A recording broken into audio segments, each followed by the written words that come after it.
L'Atelier de l'Europe, à la découverte de la collection d'œuvres d'art du Conseil de l'Europe. Terre et Cosmos, par Robert Rigaud.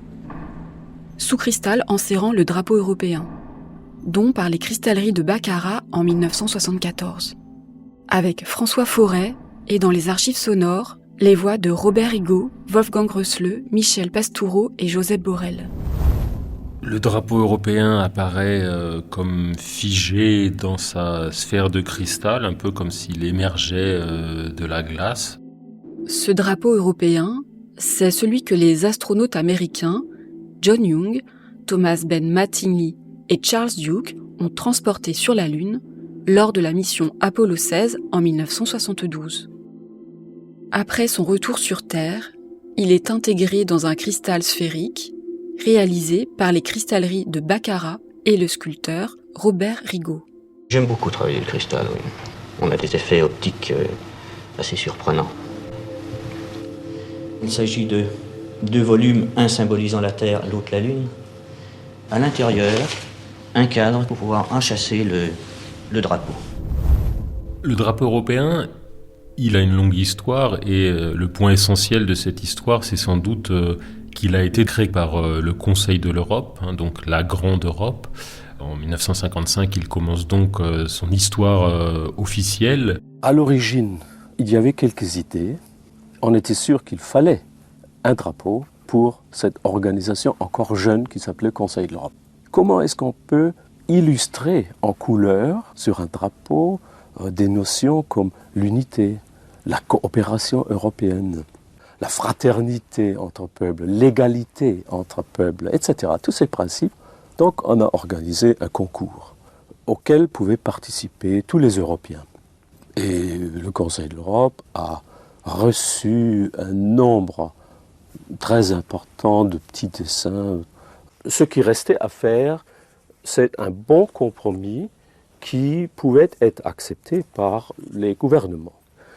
À l'époque, dans les années 50, au Conseil de l'Europe, il y avait un employé, Arsène Heitz, du service du courrier, qui était un dessinateur.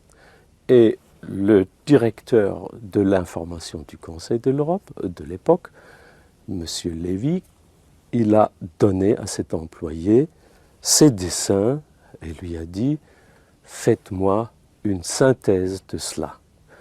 Ce monsieur-là, il a lui-même inventé en synthèse le drapeau avec les 12 étoiles. Le Conseil de l'Europe est symbolisé dans cet emblème par un cercle fermé d'étoiles. Ces étoiles ne représentent ni des pays, ni des États, ni des races. Leur nombre demeurera invariable.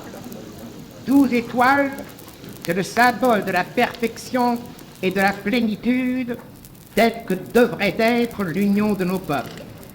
Ce matin, le même drapeau monte au mât qui se trouve à Strasbourg devant la maison de l'Europe. Qu'il puisse battre longtemps et librement au vent et en paix. Tous les grands organismes internationaux ont le bleu pour couleur emblématique. Le bleu est choisi comme couleur emblématique au fond par soustraction. Les autres couleurs sont trop connotées du point de vue idéologique. Le bleu, en revanche, ne fait pas d'histoire. C'est une couleur neutre.